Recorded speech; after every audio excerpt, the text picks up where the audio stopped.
ఓం శ్రీ గణేశాయ నమః. ఓం శ్రీ గురుభ్యో నమః. శ్రీమాత్రే నమః. నమస్కారం అండి అందరికీ. Welcome to my YouTube channel Shri Manju spiritual. మనం శ్రీ లలితా సహస్రనామ స్తోత్రనామాలకు ప్రతిపదార్థాలు తెలుసుకుంటున్నాం కదా. శ్రీమాత్రే నమః. కానీ అంతకంటే ముందుగా మీరు గనక మొదటిసారి ఈ ఛానల్ని చూసి ఉంటే తప్పకుండా ఒక లైక్ ఇవ్వండి, కామెంట్ పెట్టండి, షేర్ చేయండి, నచ్చితే సబ్స్క్రైబ్ చేసుకోండి. బెల్ అనే ఐకాన్ నొక్కి ఆల్ వీడియోస్ సెలెక్ట్ చేసుకుంటే మేము ఇలాంటి వీడియోస్ అప్లోడ్ చేయగానే ముందుగా మీకు నోటిఫికేషన్ వస్తుంది. అలాగే వీడియో ఎక్కడ కూడా స్కిప్ చేయకుండా చివరి వరకు చూస్తే మేము ఏం చెబుతున్నామో మీకు పూర్తిగా అర్థమవుతుంది. కావున అందరూ ఒక లైక్ తప్పకుండా ఇవ్వండి, కామెంట్ పెట్టండి, షేర్ చేయండి ప్లీజ్. నాకు చాలా హెల్ప్ చేసిన వాళ్ళు అవుతారు. శ్రీమాత్రే నమః. ఇంకా వీడియోలోకి వెళ్ళిపోదాము. శ్రీమాత్రే నమః. 646 నామము సత్యానంద స్వరూపిణి. 8 అక్షరముల నామము. ఈ నామంతో అమ్మవారికి నమస్కరించేటప్పుడు సత్యానంద స్వరూపిణియే నమః అని చెప్పుకోవాలి. నిత్య సత్యమైన ఆనందమును స్వరూపిణి స్వరూపముగా గలది. సాధారణంగా మనకు నచ్చేది కానీ మంచిది కానీ కలిసొచ్చేది కానీ జరిగినప్పుడు ఆనందం కలుగుతుంది. అప్పుడు ఉప్పొంగిపోయి ముఖమంతా ఆనందాన్ని పులిమేసుకొని ఆనందరావులైపోతాము.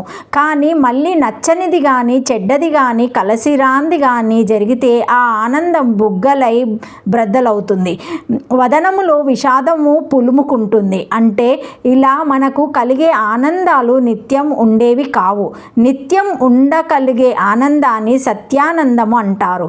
ఇటువంటి నిత్య సత్యమైన నిరాతిశయ సత్యానందానే మోక్షం అంటారు. ఈ సత్యానందాన్ని తన రూపముగా కలిగినది అమ్మవారు.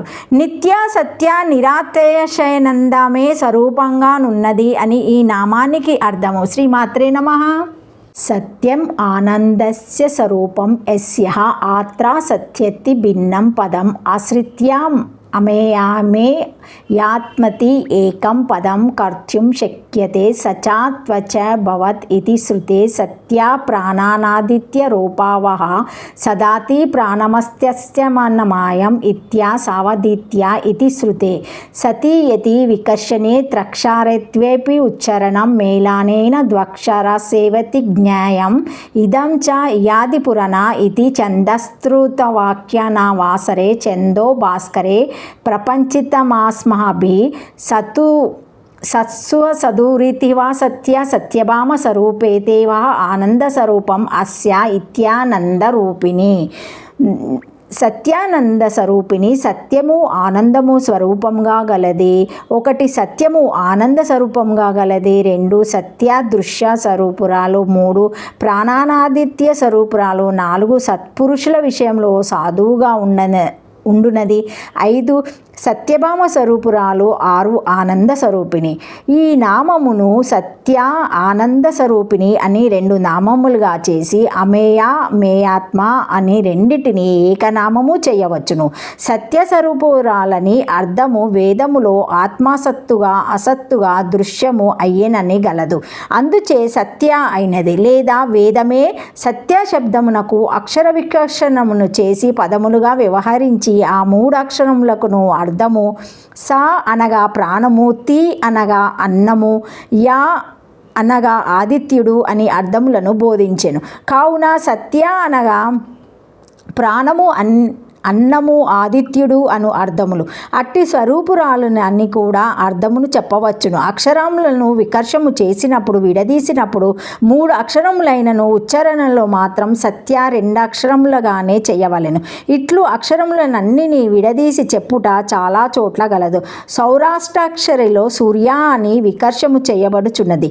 మంత్రమునకు అష్టాక్షరత్వము కుదరదు. గాయత్రిలో వరేణ్య అని విడదీసి అక్షరములను లెక్కింపకున్నచో 24 అక్షరములు రావు. ఈ విషయమును భాస్కర రాయలు రాసిన ఇయాది పురాణే అను ఛందస్స సూత్రవ్యాఖ్యానమందు వివరించిరి. లేదా సత్పురుషులందు సాధువుగా ఉండునదని లేదా నామములో కొంత భాగము ఉచ్చరించినను ఆ నామమునంతను గ్రహించవలెనను న్యాయం కలదు. దానిని బట్టి సత్యభామలోని సగము నామమగును గనుక సత్య అనగా సత్యభామ అగును. ఇంతవరకు సత్యపదమును విడదీసి అనేక అర్థములను చెప్పిరి. ఇంకా మిగిలిన ఆనందరూపిణి అను పదమునకు అర్థం ఆనందమే స్వరూపంగా గలది.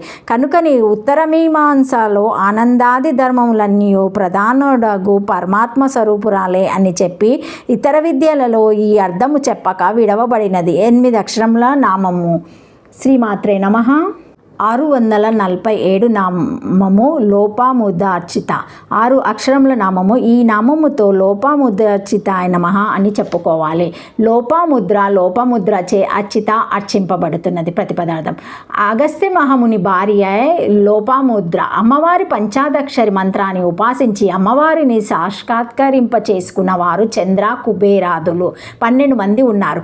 ఈ 12 మందిలో లోపాముద్ర కూడా ఉంది. హయగ్రీవుని ద్వారా శ్రీ విద్య రహస్యాలన్నీ తెలుసుకున్న అగస్త్య మహాముని తన భార్య అయిన లోపాముద్రకి వివరిస్తే ఆమె వినడంతోనే సరిపుచ్చక అమ్మవారి పంచాదక్షరి మంత్రాన్ని త్రికరణ శుద్ధిగా ఉపాసించి ప్రధానమైన శ్రీ విద్యా ఉపాసకలో ఒకే ఒక ఆమె అయ్యింది. మిగిలిన వారందరూ పురుషులే. భార్యాభర్తలంటే ఇలా ఉండాలి.